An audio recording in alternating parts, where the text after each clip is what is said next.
अधिनियम 2023 के समर्थन में खड़ी हुई।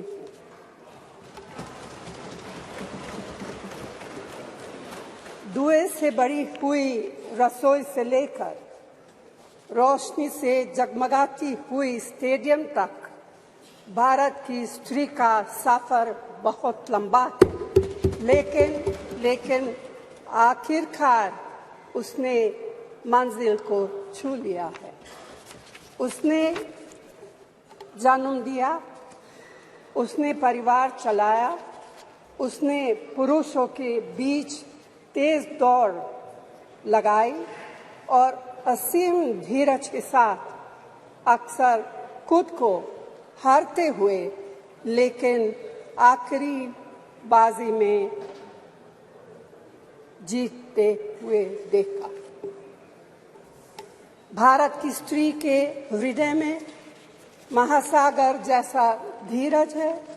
उसने खुद के साथ हुई बेईमानी की शिकायत नहीं की और सिर्फ अपने फायदे के बारे में कभी नहीं सोचा।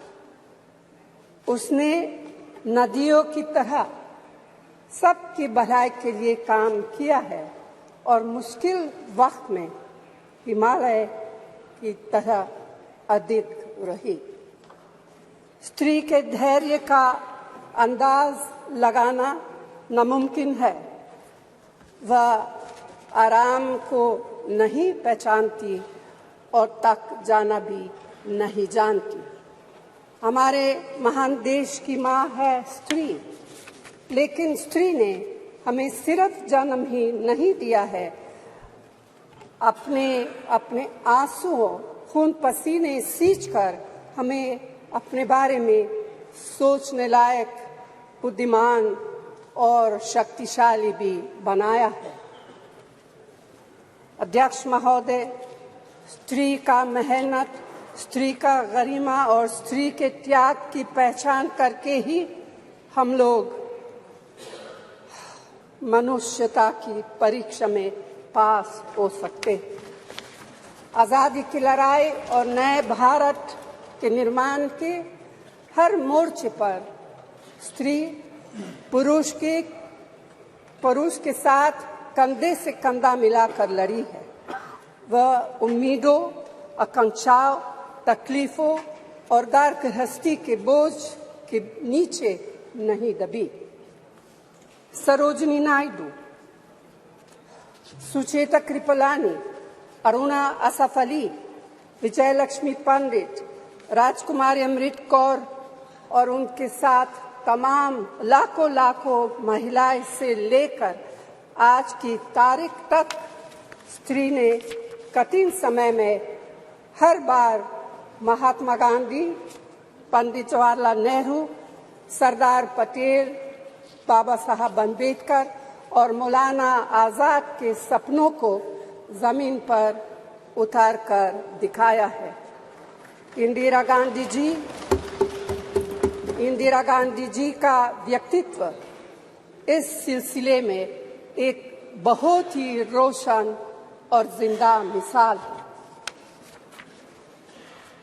अध्यक्ष महोदय, खुद मेरी जिंदगी का यह बहुत मार्मिक क्षण है। पहली दफा स्थानीय निकायों में स्त्री की भागीदारी तय करने वाला संविधान संशोधन मेरे जीवन साथी राजीव गांधी जी ही लाए थे। उन्होंने लाए थे जो राज्यसभा में 7 वोटों से गिर गया था। बाद में प्रधानमंत्री पीवी नरसिम्हा राव जी के नेतृत्व में कांग्रेस सरकार ने ही उसे पारित कराया। आज उसी का नतीजा है कि देश भर के स्थानीय निकायों के जरिए हमारे पास 15 लाख चुनी हुई महिला नेता है। राजीव गांधी जी का सपना अभी तक आधा ही पूरा हुआ है। इस बिल के पारित होने के साथ ही वह पूरा होगा। अध्यक्ष महोदय, कांग्रेस पार्टी इस बिल का समर्थन करती है। हमें इस बिल के पास होने से खुशी है, मगर इसके साथ साथ एक चिंता भी है। मैं एक सवाल पूछना चाहती हूँ। पिछले 13 वर्षों से भारतीय स्त्रियां अपनी राजनीतिक जिम्मेदारी का इंतजार कर रही हैं और अब उन्हें कुछ वर्ष और इंतजार करने के लिए कहा जा रहा है। कितने वर्ष? 2 वर्ष, 4 वर्ष, 6 वर्ष, 8 वर्ष? क्या भारत की स्त्रियों के साथ बर्ताव उचित है?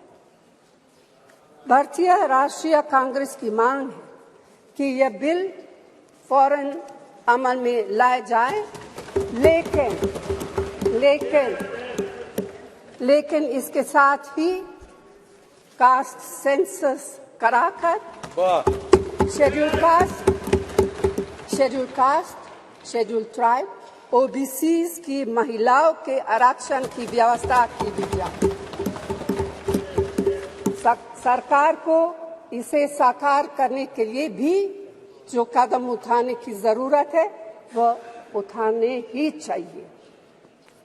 अध्यक्ष महोदय, स्त्रियों के योगदान की स्वीकार करने और उसके प्रति आभार व्यक्त करना का यह सबसे उचित समय।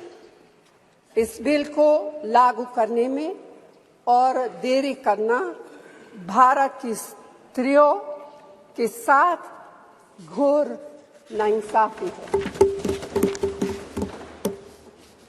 भारतीय राष्ट्रीय कांग्रेस की तरफ से मैं आपके द्वारा सरकार से मांग करती हूं कि नारी शक्ति बंधन अधिनियम 2023 को उसके रास्ते की सारी रुकावटों को दूर करते हुए जल्दी से जल्दी लागू किया जाए।